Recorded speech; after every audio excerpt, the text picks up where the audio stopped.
Bon, ça va à tous, bonne journée. Et donc, c'est agréable de se revoir quand même après tout ce temps. Ça fait quand même déjà quelques mois. Donc, c'est bien de voir qu'on reprend quand même les assemblées ensemble. Et justement, vu le fait que nous avons quand même eu quelques mois où nous n'avons pas eu l'occasion de se voir, le thème d'aujourd'hui est justement l'Église. Pas vraiment l'Église. Le titre en fait s'intitule La mariée, les noces de l'agneau. Et donc j'aimerais approfondir au fait sur la question quelle est maintenant l'identité et la vocation de l'Église. Et je veux dire déjà dès le commencement que l'Église n'est pas synonyme à la mariée. Néanmoins, je crois qu'il y a une relation entre les deux. Et donc ça, ce sera en fait le sujet de la prédication. Et je crois qu'on peut dire qu'il y aura deux parties. La première partie, c'est plutôt un peu rafraîchir un certain nombre de textes, mettre un peu certaines choses au point, un certain nombre de choses au point. La deuxième partie, là, on va vraiment approfondir quelle est la raison d'être de l'Église. Ça peut susciter quelque peu des questions. Je crois que c'est une bonne chose, à condition que cela nous incite de prendre alors l'exemple de nos frères et sœurs de l'église de Berry, de reprendre la parole de Dieu et de trouver les réponses dans sa parole aux questions qui peuvent surgir dans la deuxième partie. Alors peut-être comme introduction, pour quand même démontrer que c'est un sujet important, quand on parle de la mariée, on approche quelque peu le sujet de Dieu. Et quand on parle de Dieu, nous devons en tout premier lieu savoir que nous devons ôter nos souliers à ce moment-là. Parce que c'est quand même un sujet, comment dire, qui nous dépasse. Mais néanmoins, ce n'est pas parce que c'est un sujet qui nous dépasse que pour cela nous sommes totalement ignorants sur ce sujet. Par exemple, je crois que le chiffre 3 est souvent mis en relation avec la divinité. Le Père, le Fils et le Saint-Esprit. Mais le chiffre 4 est également un chiffre très intéressant. Par exemple, il y a 4 évangiles. Et quand on étudie les évangiles, on voit qu'il y a 3 évangiles qui ont beaucoup de parallèles.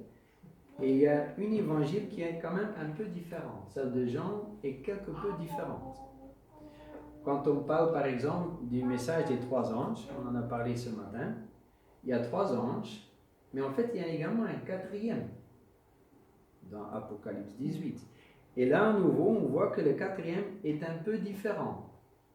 Mais il y a une relation avec les 3, mais il est un peu différent. Donc on voit que le chiffre 4 a également une certaine signification.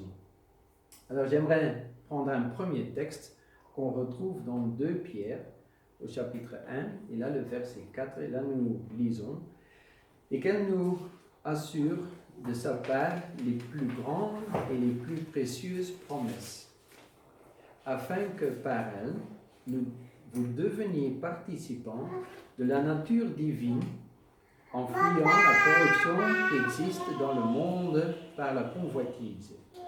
Alors, en lisant ce texte, je crois qu'il faut faire attention, ce n'est pas un appel au panthéisme, mais néanmoins ce texte nous démontre quelque part que ce que Satan a voulu prendre, saisir, Dieu nous l'offre. Il nous invite à participer à la nature divine. Donc, si nous avons confiance, si nous avons la foi en ce que Jésus nous dit, quelque part, ça veut dire que notre vocation est de participer à cette nature divine. Alors, un tout autre texte, dans Osée, au chapitre 2, et là le verset 16, nous lisons, « En ce jour-là, dit l'Éternel, tu m'appelleras mon mari, et tu ne m'appelleras plus mon maître. » Donc, je crois que ces textes-là démontrent quelque part qu'il y aura un lien de famille. Nous ne sommes pas nés de nature divine, nous ne le serons jamais. mais nous pouvons participer à la nature divine. Et cette nature divine, nous l'obtiendrons par ce mariage, les noces de l'agneau. Alors, ça démontre quelle est l'ampleur de la vocation en fait, de l'Église de tout un chacun, pas en fait de l'Église de tout un chacun. Nous sommes appelés à être la mariée et de rencontrer Jésus pour les noces de l'agneau. Alors, ça veut dire que je crois que nous savons tous que l'Église a ses points faibles, pour le dire ainsi, a même ses fautes. Et c'est exact, hein? Nous devons être clairs sur ce point.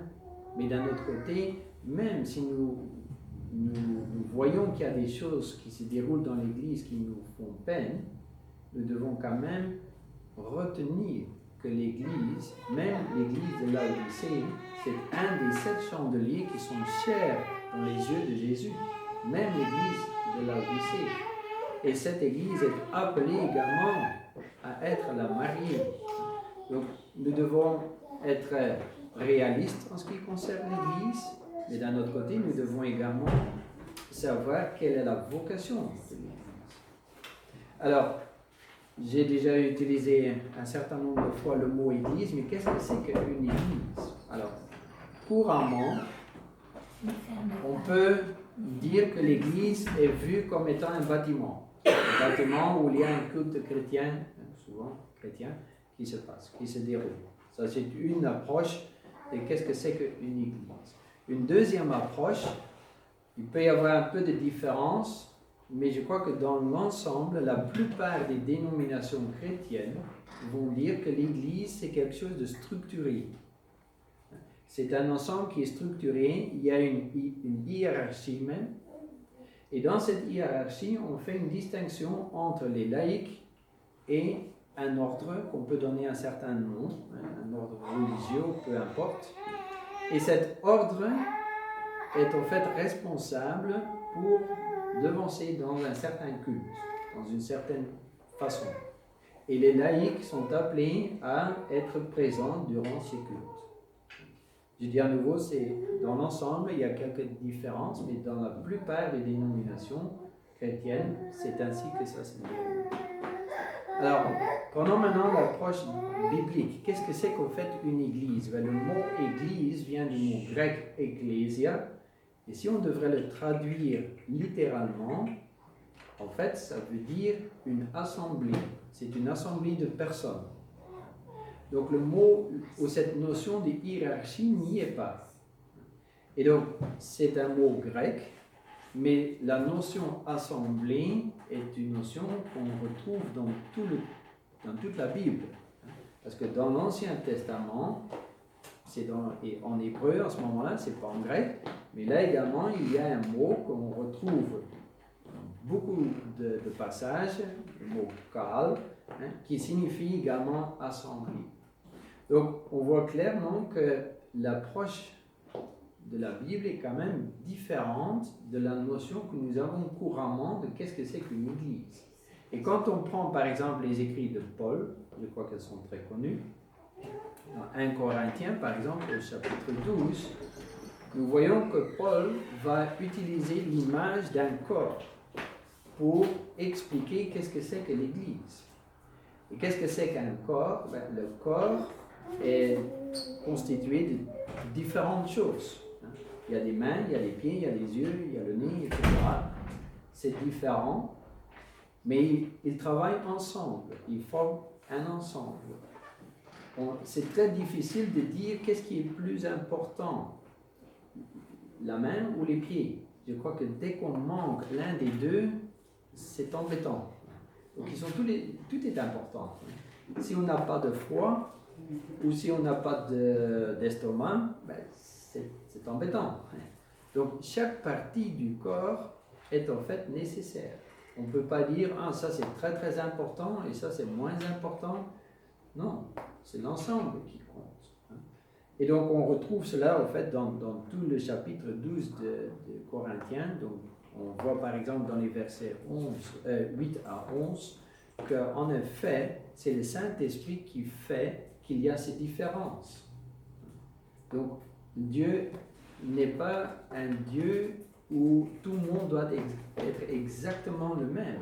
Bien au contraire, c'est Dieu qui a créé toutes les couleurs. Il y a énormément de couleurs. C'est Dieu qui a créé les animaux et il y a une énorme diversité dans les animaux.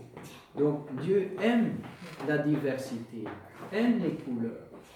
Mais ce qui est surtout très important ou beau à voir dans la création, c'est que toutes ces choses vont de pair.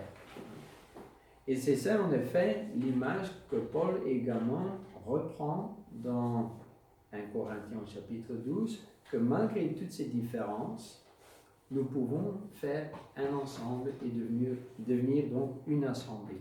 Et c'est le Saint-Esprit qui va également faire de sorte que nous sommes prêts à faire ce que nous devons faire. Parce que si on continue et on reprend un autre texte au début de ce chapitre, du verset 4 à 6, là je vais lire, nous lisons, « Il y a une diversité de dons, mais le même esprit, diversité de ministères, mais le même Seigneur, et diversité d'opérations, mais le même Dieu qui opère tout en tous. » Donc ça veut dire que c'est tout à fait normal que nous avons divers ministères.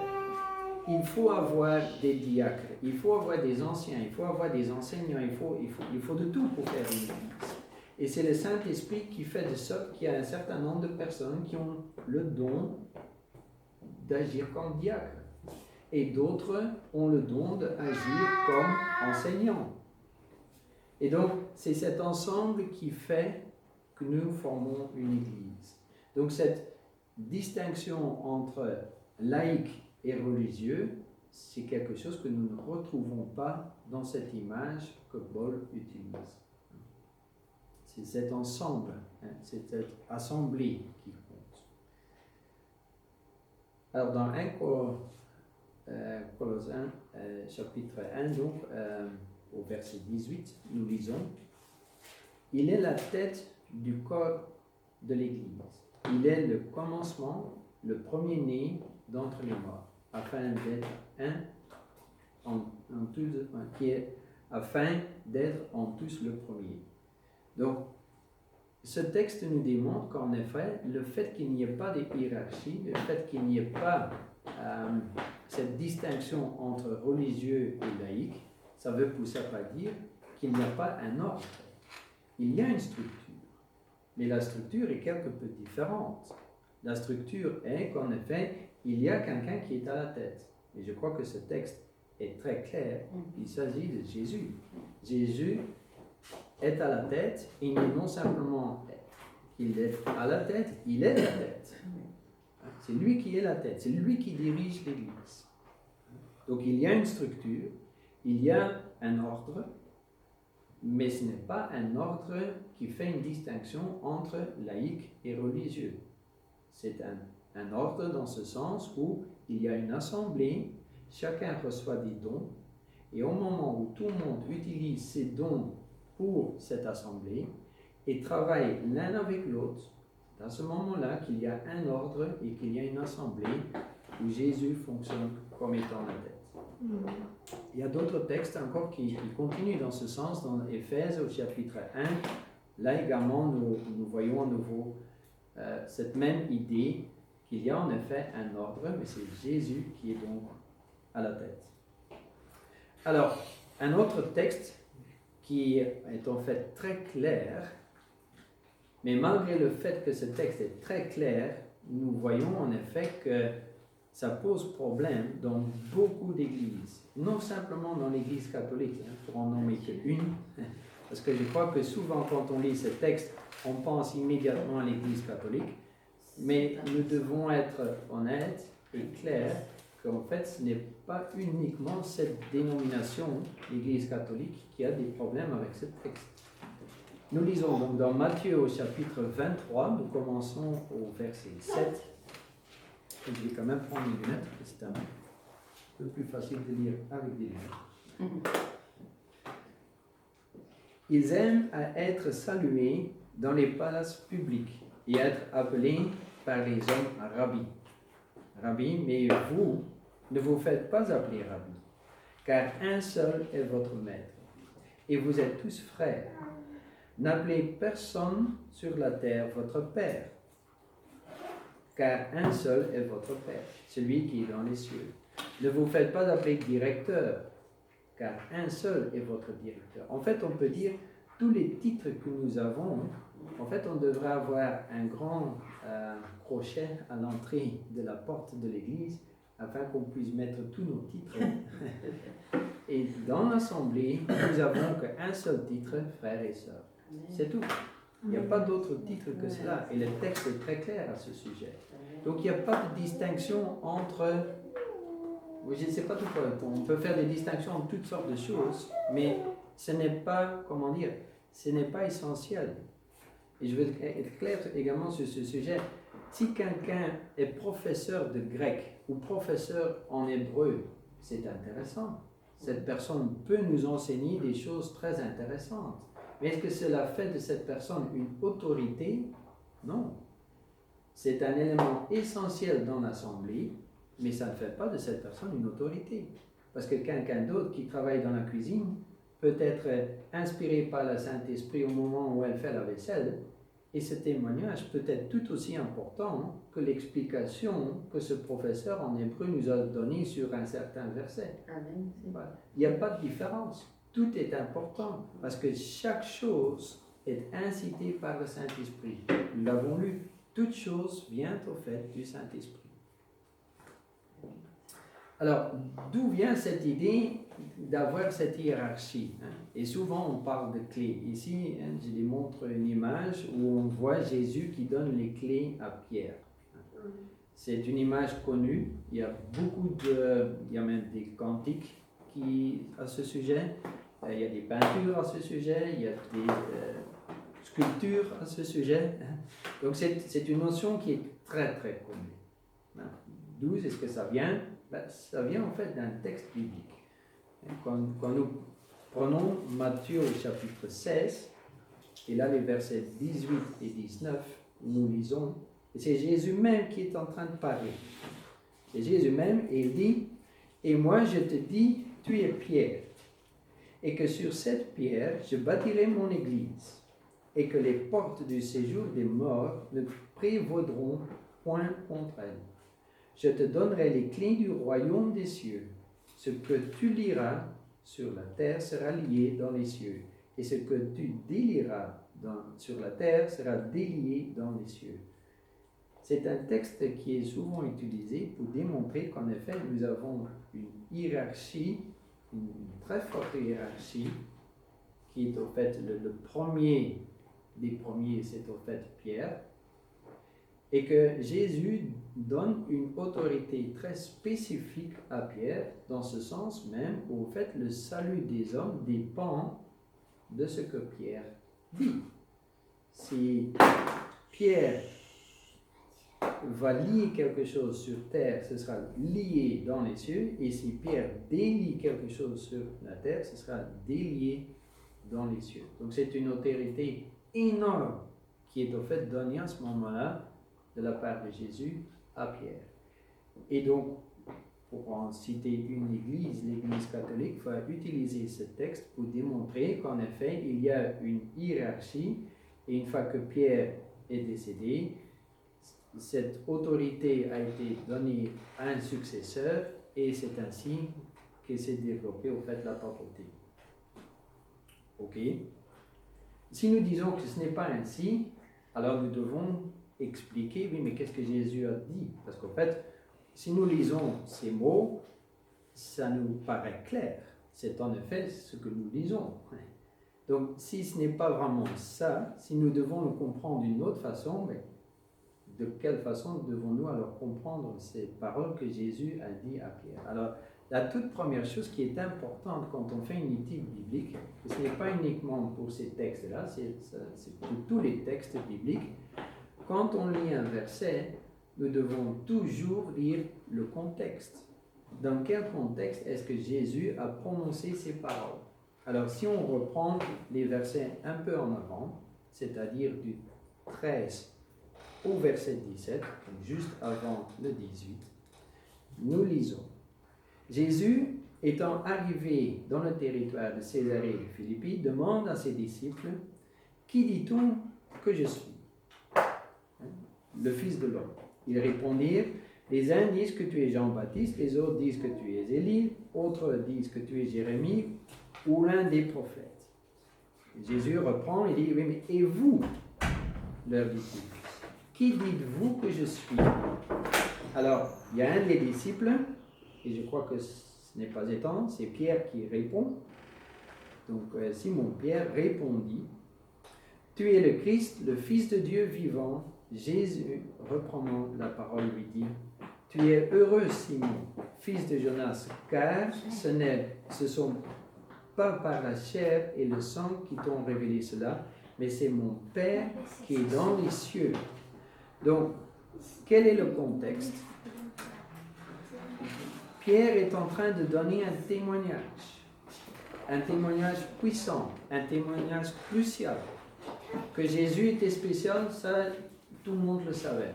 Parce que pour guérir le nombre de personnes qu'il avait déjà guéries, il faut être spécial. Donc, que tout le monde était d'accord sur le fait que Jésus était spécial, ça, il n'y avait pas beaucoup de discussion. La question était, oui, mais est-ce que je suis le Messie? Est-ce que je suis le Fils de Dieu? Est-ce que je suis celui qui peut vous donner la vie éternelle? Ça, c'est la question. Et donc, Pierre donne un témoignage puissant sur cette question.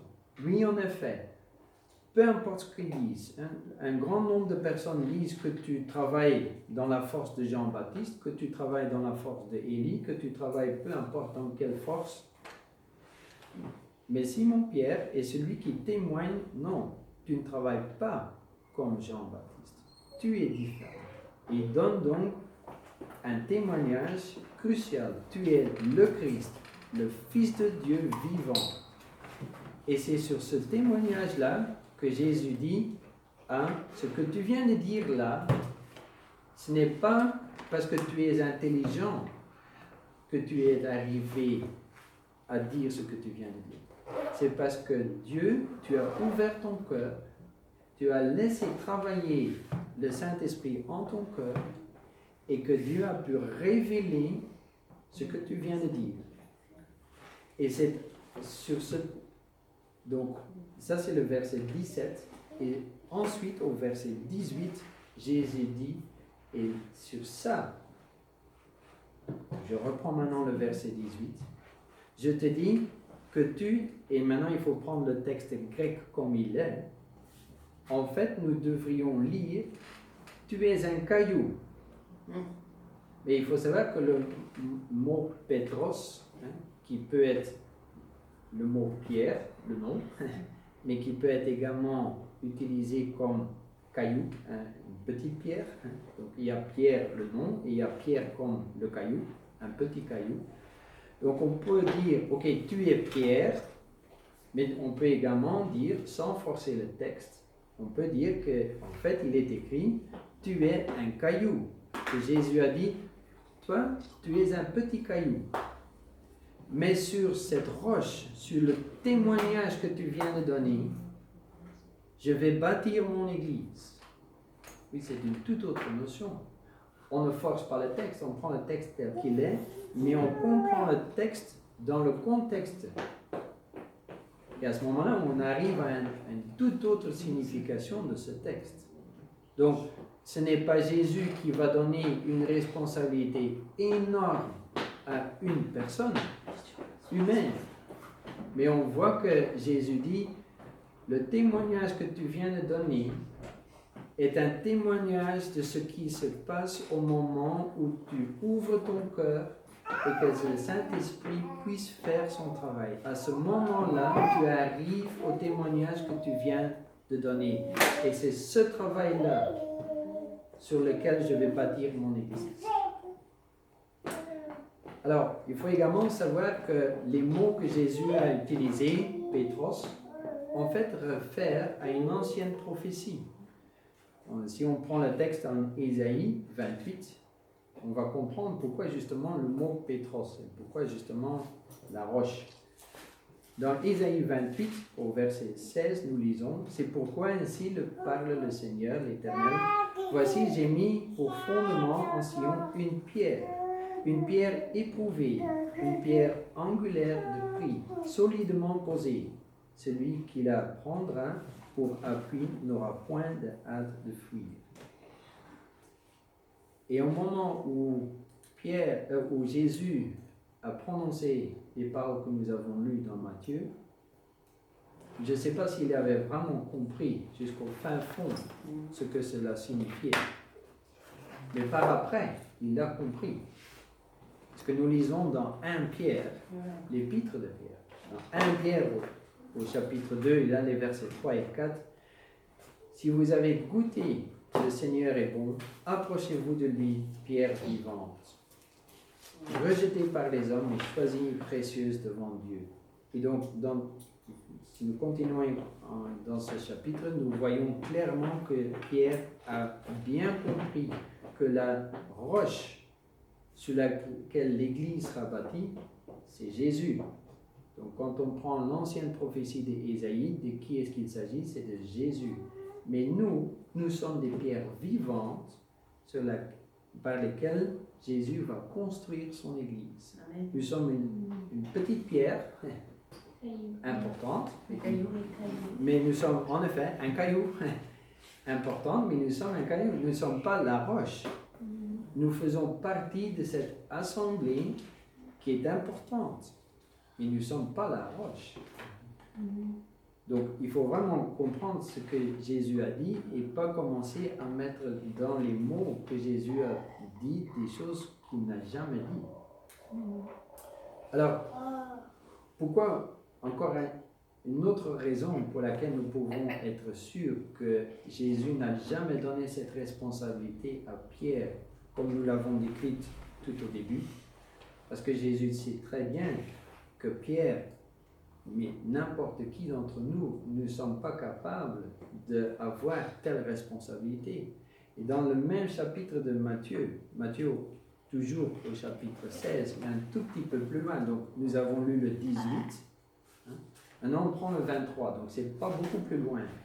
Et là nous lisons, « Mais Jésus, se retournant, dit à Pierre, « Arrière de moi, Satan, tu mets un scandale, car tes pensées ne sont pas les pensées de Dieu, mais celles des hommes. » Donc Jésus sait très bien que Pierre n'est pas apte à pouvoir tenir cette responsabilité qui est décrite comme, et maintenant couramment décrite comme étant l'autorité du pape ou une toute autre autorité religieuse.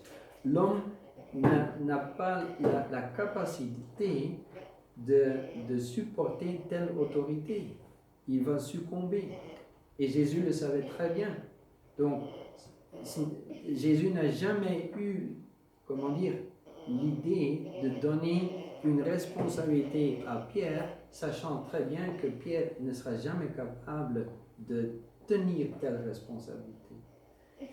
Un autre texte qui est quand même également très important à retenir dans ce contexte, c'est dans Jérémie, au chapitre 17, verset 5, un texte qui est terriblement clair, et qu'on peut parfois se poser la question, mais comment est-ce possible que des personnes qui se nomment chrétiens font ce qu'ils font? Et dans le chapitre donc, 17 de Jérémie au verset 5, nous lisons, « Ainsi parle l'Éternel, maudit soit l'homme qui se confie dans l'homme, qui prend la chair pour son appui et qui détourne son cœur de l'Éternel. » Donc Jésus n'a jamais demandé d'appuyer sur Pierre, parce qu'il sait très bien que, premièrement, Pierre ne pourra pas tenir, et pour nous, ce n'est pas une bénédiction. Nous sommes maudits si nous agissons de telle façon. Donc, ce n'est absolument pas un appel à former une hiérarchie et donner à une personne l'autorité de pouvoir décider si quelqu'un est donc, jugé bon ou pas bon. Ce n'est pas ça que Jésus a dit. Ce que Jésus a dit est, au moment où nous ouvrons notre cœur et que nous faisons, où nous prenons exemple au témoignage que Pierre a dit, si nous choisissons pour suivre ce même chemin, ça, c'est la base que Jésus utilisera pour bâtir son Église. Et il bâtira son Église avec ses cailloux vivants, avec ce témoignage. Alors, maintenant que nous savons qu'est-ce que c'est qu'une Église, on peut se poser la question, dois-je adhérer à une Église ou est-ce que je peux pratiquer ma foi moi-même? Je crois que c'est une question qui est quand même posée très régulièrement. Et surtout, je crois que beaucoup d'entre nous, nous faisons quelque part une distinction. Beaucoup d'entre nous, nous disons, oui, mais ce qui est important, c'est d'avoir une relation avec Jésus. Et l'Église, c'est bien, mais ce qui compte, c'est une relation avec Jésus. C'est vrai qu'en effet, c'est important d'avoir une relation avec Jésus. Ça, il n'y a pas de doute à ce sujet. Ça, c'est vrai. Mais en disant ce qui compte absolument, c'est avoir une relation avec Jésus et mettre en même temps toutes les autres choses à un second plan, est-ce que c'est bien ça ce que Jésus nous appelle à faire? Alors, nous allons nous reprendre quelques textes. Le premier texte, en Actes au chapitre 2, nous démontre qui a pris l'initiative de former l'Église. Est-ce qu'un des apôtres a tout d'un coup s'est levé un jour en disant « Tiens, on va une fois commencer une Église ». Est-ce que c'est à l'initiative d'un apôtre? La réponse est non. Lisons ce que le texte nous dit. Donc dans Actes au chapitre 2, nous lisons « Ils étaient chaque jour tous ensemble assidus au temple. Ils rompaient le pain dans les maisons et prenaient leur nourriture avec joie et simplicité de cœur, louant Dieu et trouvant grâce auprès de tout le peuple. Et le Seigneur ajoutait chaque jour à l'Église. » Donc c'est le Seigneur qui fait de sorte que des personnes viennent à l'Église.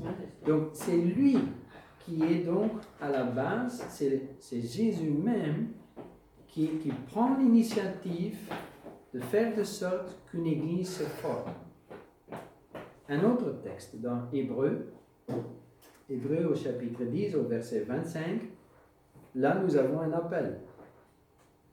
Nous lisons « N'abandonnons pas notre assemblée, comme c'est la coutume de quelques-uns, mais exhortons-nous réciproquement, et cela d'autant plus que vous voyez s'approcher le jour. » Donc, s'il y aurait éventuellement un temps où ce n'était pas si important que ça d'être présent à l'Église, ben, du jour d'aujourd'hui, ce n'est plus le cas. Parce que du jour d'aujourd'hui, alors ce texte est d'autant plus d'application sur nous, du fait que nous sommes dans la fin des temps. Parce que le texte est clair, d'autant plus que vous voyez s'approcher le jour.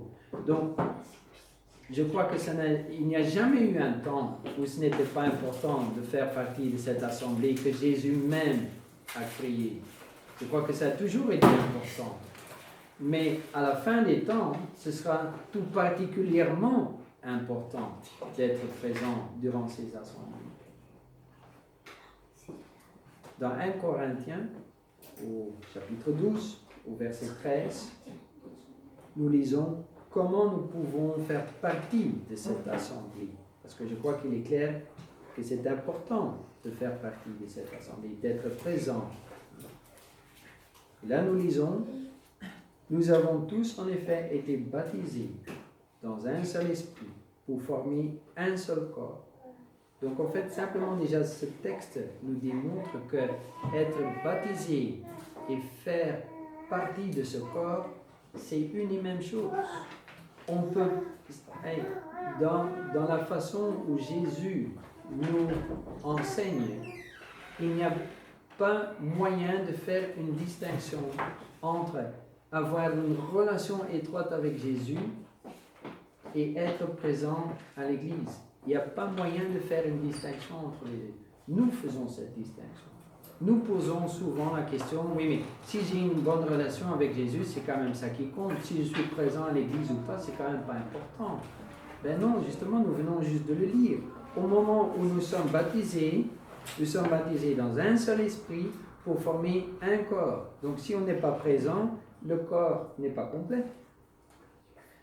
Et donc, peu importe, soit juif, soit grec, soit esclave, soit libre, nous avons tous été abreuvés d'un seul esprit. Donc, peu importe notre façon de penser ou peu importe nos coutumes ou je ne sais pas de quoi, en fait, nous venons tous d'un seul esprit.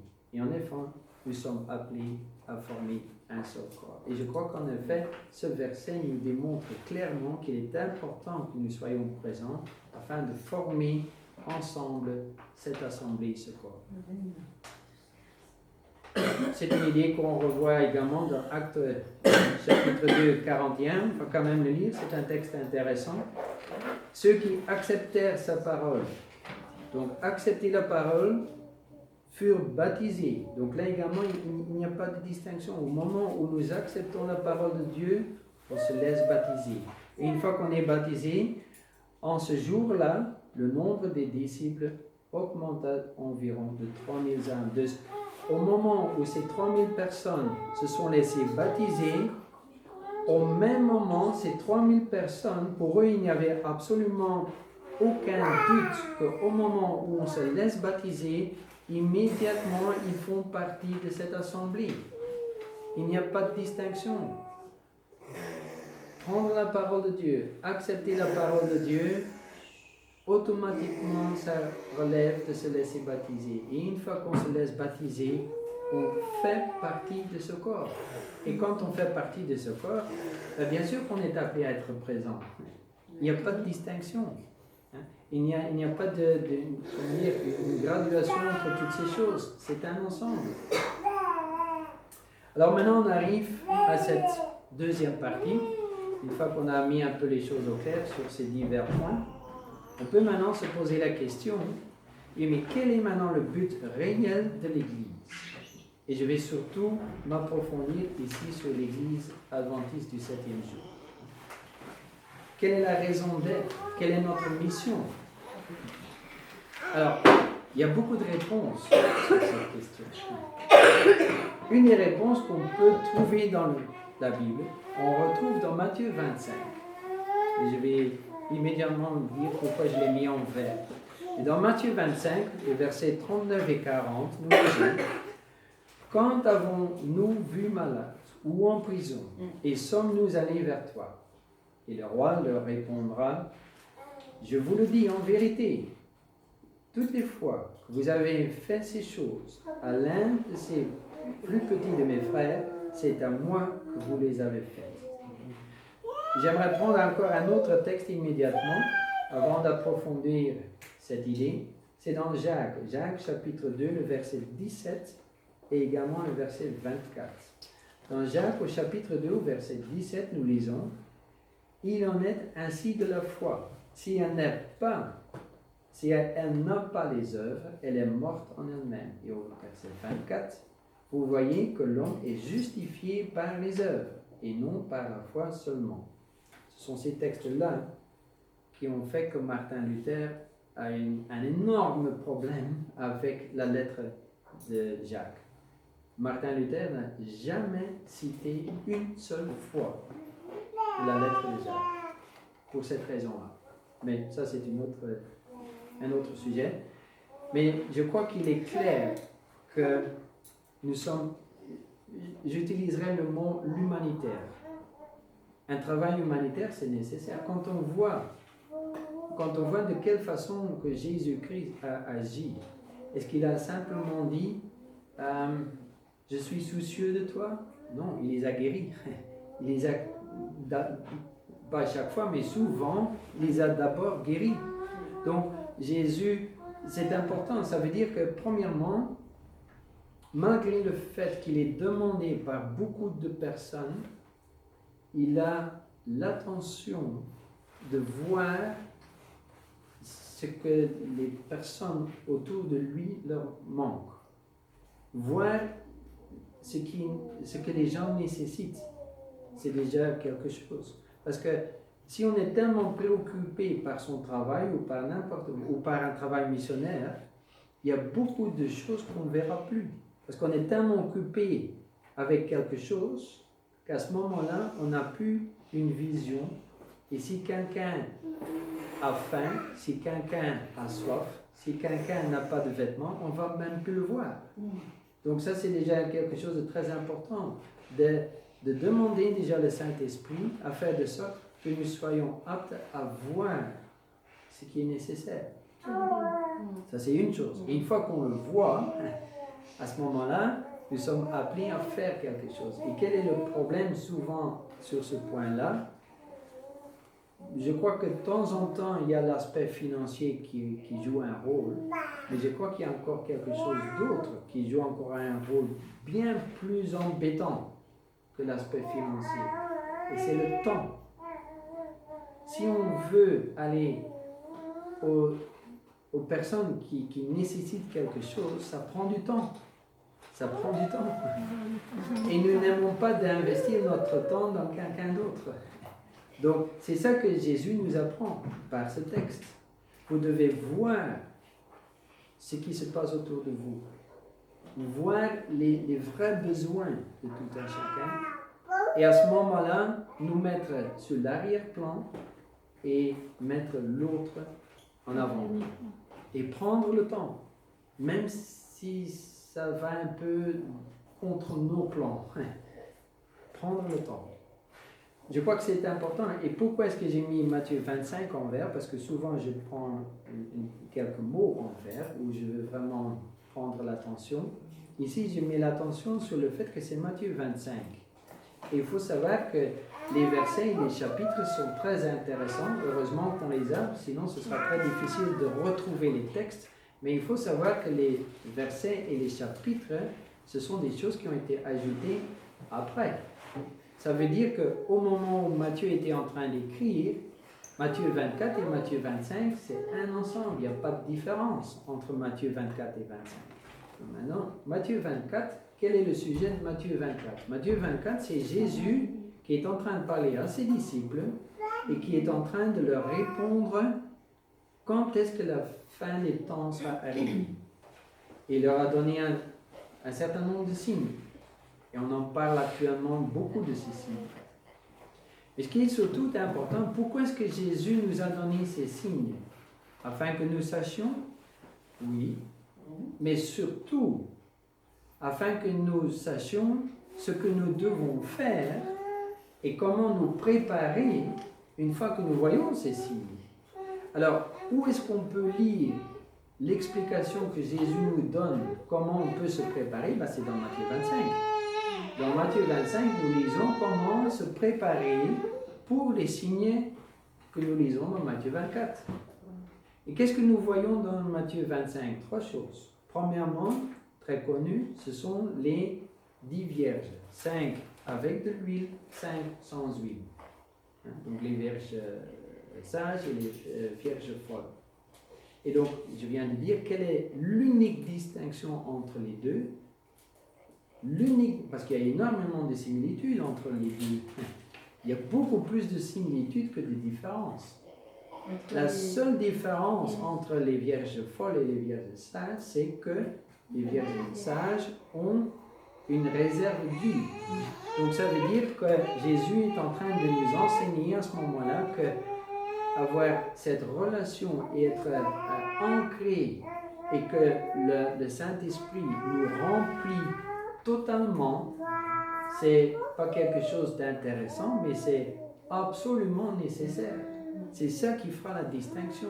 Si on reprend Jean 14 et on se pose la question, mais qu'est-ce que ça signifie d'être ancré en Christ? Qu'est-ce que ça signifie d'être ancré en Christ? Comme les 7 qui sont ancrés dans la vigne. Qu'est-ce que ça signifie? Ça signifie que nous devons être conscients qu'à tout moment, chaque moment de la journée, à tout moment, nous sommes dépendants du Saint-Esprit. Au moment où nous pensons que, ok, nous sommes, qu'il n'y a pas vraiment de danger, à ce moment-là, nous chutons. Et on voit très bien l'exemple de Pierre. Au moment où il marchait sur l'eau, il savait très bien qu'il était très dépendant de Jésus. Au moment où Jésus lui dit, ce soir tu vas me renier 3 fois, à ce moment-là, il était tellement sûr de lui-même qu'il disait, là tu fais erreur, jamais. Et on sait très bien comment ça s'est déroulé. Au moment où nous pensons pouvoir tenir, c'est à ce moment-là que nous allons avoir notre plus grande chute. Au moment où nous sommes conscients qu'à tout moment, nous devons être, sous le Saint-Esprit, là nous avons cette chute. Ça c'est une chose. Être ancré, ça veut dire que nous sommes conscients que nous sommes constamment dans la nécessité d'être liés avec le Saint-Esprit, ça c'est une chose. Une deuxième chose qui est tout aussi importante que la première chose, c'est que nous sommes également conscients que nous sommes entièrement à la disposition de Dieu. Non pas un jour sur 7, Un jour sur 7, c'est déjà un bon commencement, c'est déjà une bonne chose. Donc c'est bien d'observer le sabbat. Mais ce n'est pas parce qu'on observe le sabbat que nous mettons un jour sur 7 de côté que pour ça, c'est ok. Non. Tout ce que nous avons, tout ce que nous sommes, tout ce que nous... Oui, notre personne entière devrait être à la disposition de Dieu. Parce que si nous disons que Jésus est notre exemple, on en a parlé ce matin dans l'école du sabbat, qu'est-ce que c'est la foi de Jésus? La foi de Jésus est que tout son être est à la disposition du Père.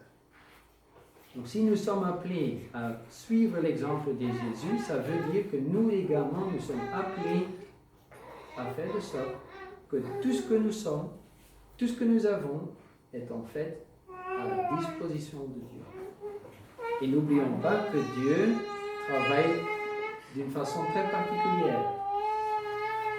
Lui, il travaille de cette façon qu'au plus que l'on donne, au plus qu'on reçoit. Ça, c'est une façon de raisonner qu'on n'a pas l'habitude. Pour nous, au plus qu'on donne, au plus qu'on manque. Mais pour Dieu, et c'est pour ça qu'il nous incite à nous préparer de cette façon-là. Parce qu'il sait très bien qu'au moment où nous donnons, nous allons être richement... Le Saint-Esprit pourra faire un travail énorme à ce moment-là. Donc en effet, ce que nous lisons dans Matthieu 25, l'appel qui est lancé, que nous devons accorder une importance aux nécessiteux, et non simplement accorder une importance, mais également s'impliquer et prendre le temps, c'est quelque chose de très très important. Malgré le fait que je viens maintenant de souligner l'énorme importance de ce sujet, est-ce que l'Église a été fondée pour devenir, une deuxième Croix-Rouge? Est-ce que la vocation de l'Église est de faire de sorte que nous sommes comme l'armée du salut? Non. J'espère que j'ai clairement souligné l'importance de l'aspect humanitaire. Mais dire que cet aspect est crucial ne veut pour ça pas dire que c'est la vocation de l'Église, que c'est la raison d'être de l'Église. Ça, c'est encore autre chose. Alors, prenons alors un autre texte afin de trouver quelle est la raison d'être de l'Église. Un autre texte est dans 1 Corinthiens au chapitre 12. Et là, nous lisons, « Et si un membre souffre, tous les membres souffrent avec lui. Honoré, tous les membres se réjouissent avec lui. » Personnellement, je dirais, qu'est-ce que ce serait quand même beau de voir ce texte se réaliser. Si en effet nous devrions être une assemblée, où si un membre souffre, cette souffrance est partagée par tous. Et si une personne est, honorée, que nous sommes heureux pour cette personne. Il n'y a pas de jalousie ni rien, que nous sommes vraiment profondément heureux pour cette personne. Ce serait beau. Ce serait vraiment très très beau. Alors, je crois qu'ici nous abordons au fait le sujet qu'on pourrait dire la diaconie. pour à nouveau mettre un nom. Je disais l'humanitaire là tantôt. Ici, on a en fait la diaconie. Et je crois que la diaconie est très importante. Un jour, il y a quelqu'un qui a posé la question, suis-je le gardien de mon frère? Ben, la réponse est simple. Absolument. Bien entendu, vous êtes le gardien de votre frère ou sœur. Absolument. Bien sûr. Ça, c'est l'appel auquel nous devons répondre. En effet, nous sommes appelés dans ce corps, une fois que comment dire, cette assemblée est vraiment une assemblée où on fait partie. À ce moment-là, on devrait en effet arriver au point où on dit, si quelqu'un de cette assemblée souffre, ça me touche également. Et si quelqu'un est heureux, ben, je suis content pour lui. Donc, en effet, absolument. Mais à nouveau, et donc, dans Hébreu, par exemple, on a déjà lu ce texte où nous sommes appelés à ne pas abandonner nos assemblées. Le verset juste auparavant, le 24, là nous lisons « Veillons les uns sur les autres ». Donc là également, nous retrouvons cet appel à veiller les uns sur les autres. Mais à nouveau, c'est quelque chose de terriblement important et même quelque chose de très beau. Mais nous savons tous qu'au moment où nous sommes orientés uniquement sur nous-mêmes, qu'est-ce qui se passe? Ça ne tiendra pas. Donc cet élément ici que l'on vient de lire par ces deux textes est excessivement important. C'est une vérité précieuse. C'est quelque chose à laquelle nous devons accorder une grande importance. Mais de là à dire que la raison d'être de l'Église est de faire attention les uns les autres, non, ça n'est pas la raison d'être de l'Église. Là, nous voyons que la raison d'être est ailleurs. Malgré le fait que c'est quelque chose de terriblement important. Alors, troisième tentative, quelle est la raison d'être de l'Église?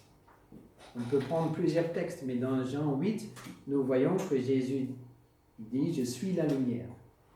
Et dans Matthieu 5, il dit « Vous êtes la lumière du monde ». Je crois que c'est déjà très clair en quel point je veux aller. C'est l'évangélisation. Voilà. Alors, il y a un texte, bien entendu, qui est très très connu, hyper connu, Matthieu 28, où nous lisons « Allez et faites de toutes les nations des disciples, les baptisant au nom du Père, du Fils et du Saint-Esprit, et enseignez-leur à observer tout ce que je vous ai prescrit. Et voici, je suis avec vous tous les jours, jusqu'à la fin du monde. » Je crois qu'ici également, cet appel, je ne crois pas qu'il y a besoin de démontrer que c'est quelque chose d'excessivement important. Mais à nouveau, j'aimerais maintenant prendre le temps de donner quelques chiffres.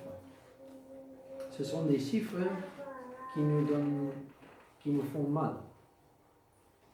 Par exemple, un de ces chiffres est que 60% des jeunes qui grandissent dans l'Église, 60% quitteront l'Église. C'est un chiffre énorme. 60% des jeunes qui sont nés dans des familles adventistes quittent l'Église. 60%.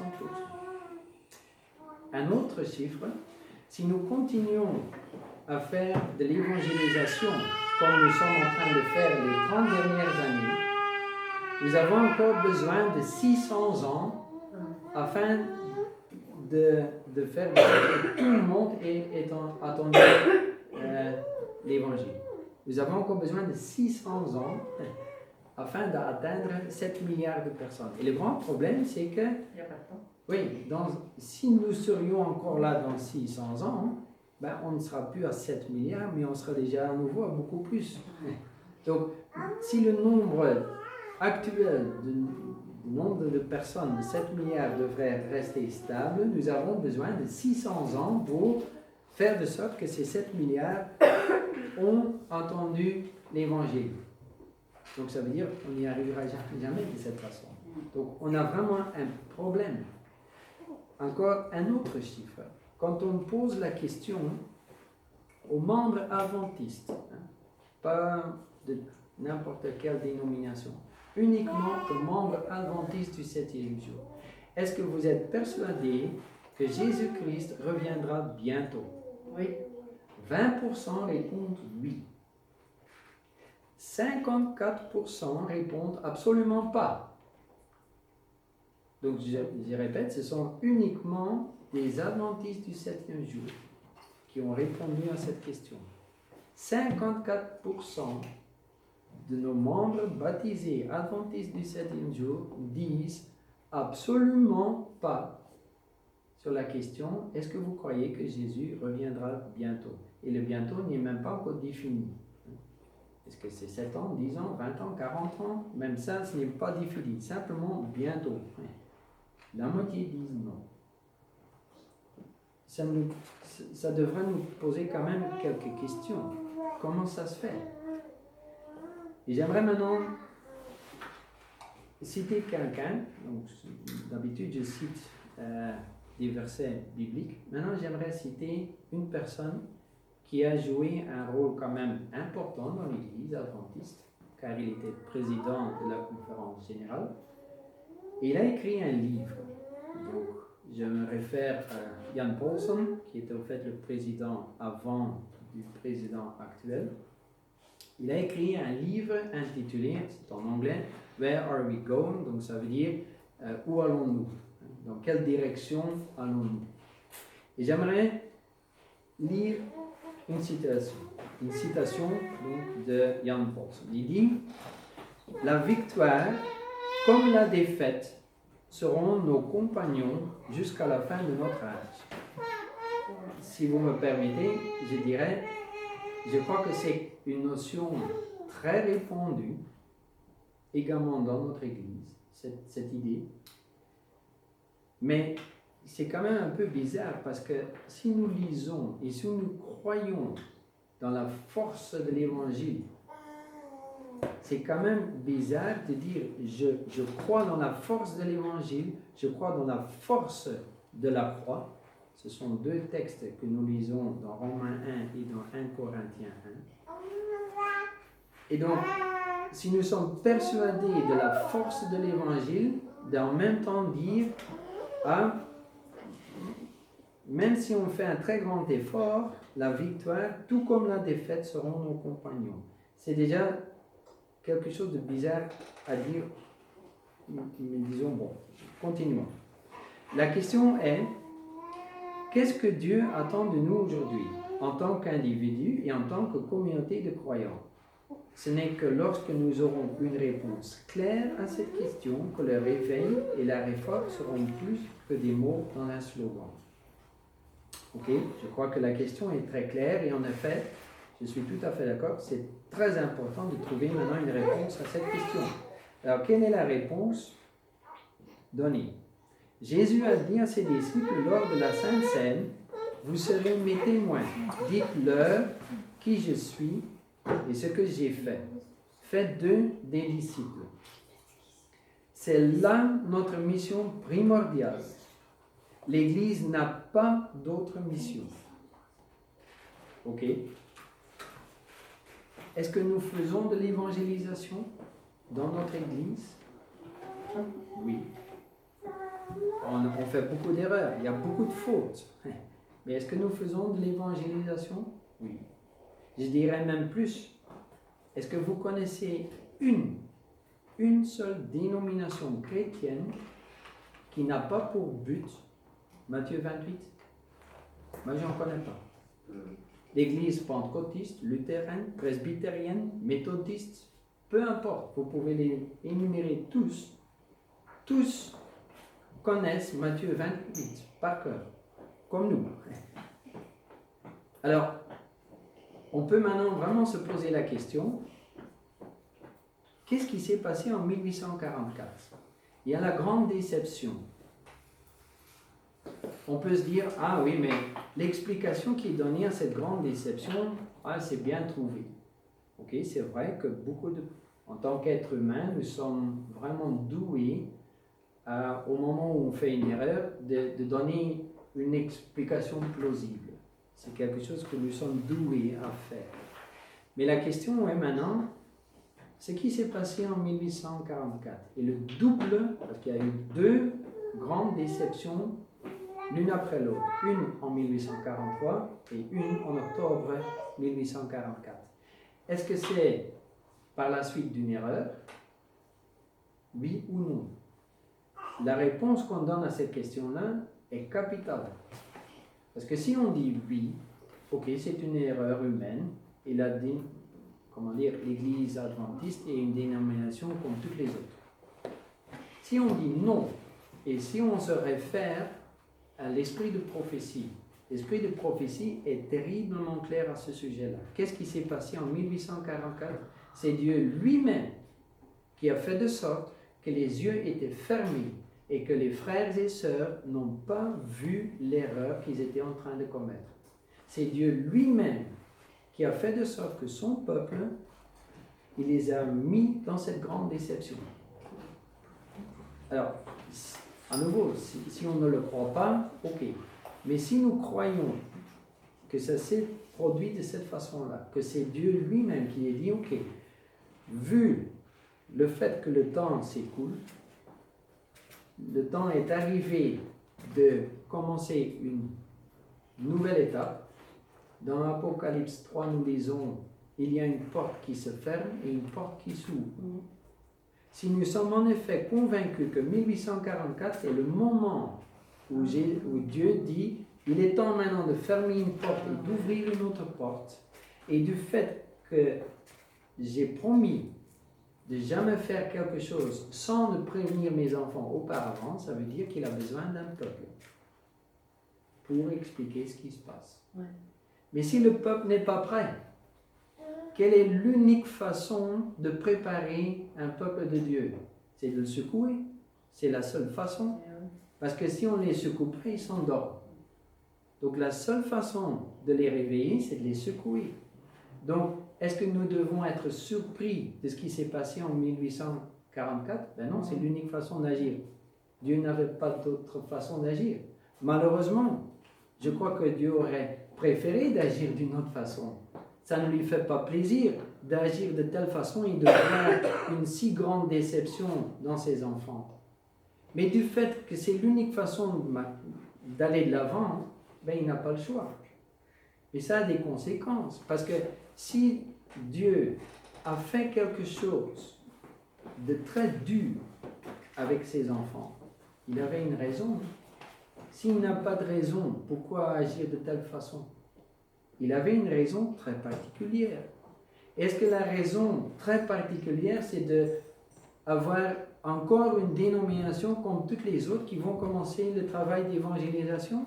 Non. Ça n'a aucun sens. Ça n'a aucun sens. Il y a déjà suffisamment d'églises et suffisamment de dénominations chrétiennes qui font de l'évangélisation. Donc, pourquoi alors faire cette grande déception en 1844? Ça, c'est la question à laquelle nous devons trouver une réponse. Alors, j'aimerais maintenant citer un autre président, le président actuel, Ted Wilson. Et au mois d'octobre 2017, il a fait une vidéo, une présentation avec ses 4 préoccupations. Je crois qu'il a encore beaucoup plus de préoccupations, mais enfin, il les a synthétisées en 4 préoccupations. Quelle est la première préoccupation? La perte d'identité. C'est la première chose que le président actuel, Ted Wilson, a nommé comme étant une de ses grandes préoccupations. Le fait que nous avons une perte d'identité. Nous ne savons plus pourquoi nous existons. Et je vais quand même maintenant dévoiler un petit peu sur quoi on est en train maintenant de se diriger. Quelle dénomination chrétienne peut nous donner une explication concernant, par exemple, la pluie de l'arrière-saison? Or, une dénomination, j'en connais aucune. C'est l'Église adventiste. Quelle dénomination peut nous donner une explication concernant le sanctuaire et surtout ce qui se passe dans la dernière partie du sanctuaire? Je ne connais qu'une seule, c'est l'Église adventiste. Et on peut continuer durant un bon bout de temps à énumérer des sujets où nous arrivons à chaque fois à la même conclusion. Il n'y a qu'une seule dénomination qui peut apporter ce message. Et ce n'est pas parce qu'elle est meilleure que toutes les autres. La seule différence, c'est qu'elle a reçu ce message.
Celui qui est ressuscité. Ça, c'était son message. Et il a très bien compris que même s'il y avait encore beaucoup d'autres choses à dire, ça, c'est ce qu'il devait apporter. Et en fait, c'est la même chose pour nous.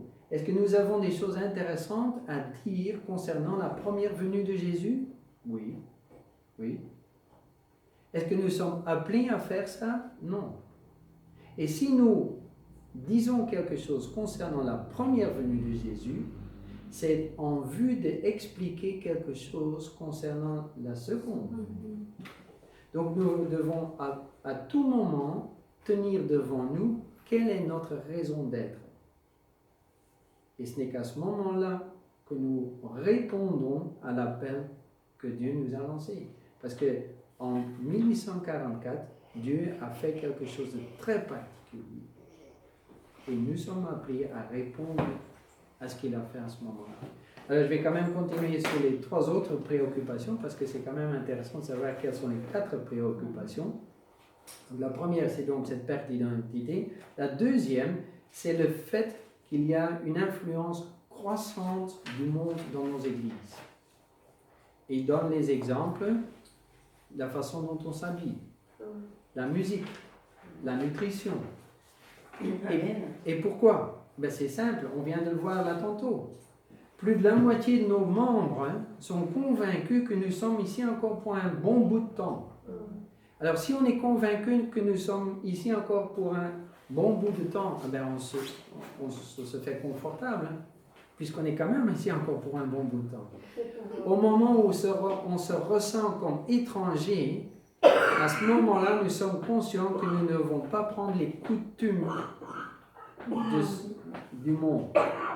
Mais si on est convaincu que nous ne sommes pas étrangers, que nous sommes appelés à être ici encore pour un large moment, ah ben à ce moment-là, on s'assied et on fait de sorte qu'on est un peu confortable. Et donc, en effet, cette influence croissante dans le monde, c'est également quelque chose où on devrait se préoccuper, mais on voit à nouveau que cette influence est uniquement possible au moment où on perd la vision de notre raison d'être. Alors, la troisième grande préoccupation, c'est cette désunion. Donc, le président se réfère au fait que de plus en plus, tout un chacun veut prendre sa propre voie et que nous ressentons plus ce besoin d'une assemblée, qu'on a plus ce besoin de nous appeler les uns les autres frères et sœurs, égaux. Non, l'un se prend supérieur à l'autre. L'un se prend plus intelligent que l'autre.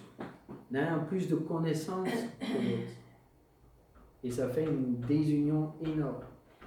Et la quatrième préoccupation énorme, la quatrième préoccupation principale, c'est l'indifférence et l'apathie. Je crois que l'indifférence, l'apathie, Une grande apathie, une grande indifférence dans l'Église. On se dit, oh oui, est-ce que c'est si important? Est-ce que nous devons vraiment nous approfondir sur ce sujet? Oui, oui, absolument, c'est important. Parce que Jésus ne va jamais nous donner quelque chose s'il n'y a pas de conséquences. Il ne va jamais nous expliquer quelque chose simplement parce que nous sommes curieux de le savoir. Non, s'il nous explique quelque chose, c'est parce que ça a des conséquences et que c'est important de comprendre. Quand on repense par exemple à Élie, le message d'Élie était: combien de temps est-ce que vous allez encore marcher de deux côtés? Ok, c'est une question intéressante à développer, mais ce qui est surtout important de savoir, c'est qu'auparavant, c'était en fait une question de vie et de mort. Hein? C'est surtout ça. Ce n'est pas une question intéressante à développer, c'est une question de vie ou de mort. Si vous choisissez Dieu, ok, mais agissez alors de telle façon. Et si vous choisissez de ne pas suivre Dieu, ok, mais sachez qu'alors, il n'y a qu'une seule issue, ou un seul résultat, et c'est la mort. Ça, c'est en fait le vrai message d'Élie. Et c'est exactement le même message que Jean le Baptiste nous a apporté. Jean le Baptiste n'a pas simplement lancé un appel de se convertir et de se laisser baptiser. Il a dit clairement, la hache est prête. Hein? Si vous ne vous laissez pas vous baptiser, terminé. Hein? C'est une question de vie ou de mort. Donc, il n'y a pas de place pour l'apathie. Il n'y a pas de place pour l'indifférence. Nous devons être conscients qu'en effet, ce jugement, c'est un jugement définitif. Il n'y a pas de cours d'appel. Hein? C'est définitif. C'est vie ou mort. Il n'y a pas de mi-chemin. Voilà, les 4 préoccupations. Alors, la question où je voulais donc en revenir, c'est si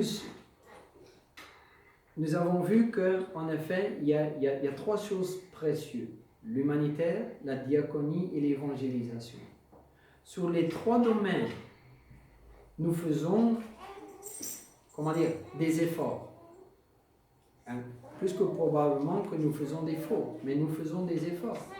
Et malgré le fait que nous faisons ces 3 choses, on voit que l'Église n'est pas croissante. L'Église n'est pas ce qu'elle devrait être. On ne voit pas la puissance de Dieu dans l'Église. Alors, on peut maintenant se poser la question, si on ne voit pas cette puissance de Dieu dans l'Église, pourquoi? Est-ce que c'est parce que nous n'arrivons pas à atteindre l'objectif que Dieu nous a donné?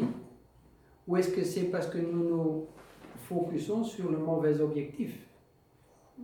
Alors, sur la première question, je dirais, ou sur la première possibilité, Dieu ne va jamais nous, le fait que nous n'arrivons pas à atteindre quelque chose, ça c'est quelque chose que Dieu le sait. Et il sait très bien que nous n'allons jamais obtenir ce résultat. Et pourquoi est-ce qu'il le sait? Il a déjà expliqué. Afin que vous puissiez arriver à un certain but, c'est moi qui vais devoir vous donner les dons pour arriver à ce but. Donc, si vous n'êtes pas capable d'arriver à ce but, Dieu le sait très bien. Il dit clairement, c'est moi qui vais vous donner les moyens, les talents et les dons pour arriver à ce but. Donc, est-ce que notre problème se situe au niveau que nous n'arrivons pas à obtenir le but? Non. Le problème est tout simplement parce que nous dirigeons d'une certaine façon, nous mettons énormément d'attention sur l'évangélisation, sur l'humanitaire, sur la diaconie, qui est important, mais il y a quelque chose que nous n'avons plus dans notre objectif. Et ça, c'est notre problème, parce que c'est justement ça la raison pour laquelle Dieu nous a appelés. Ça, c'est notre objectif. Et si nous voulons avoir cette puissance que Dieu nous promet dans sa parole, nous aurons uniquement cette puissance au moment où nous dirigeons sur l'objectif que Dieu nous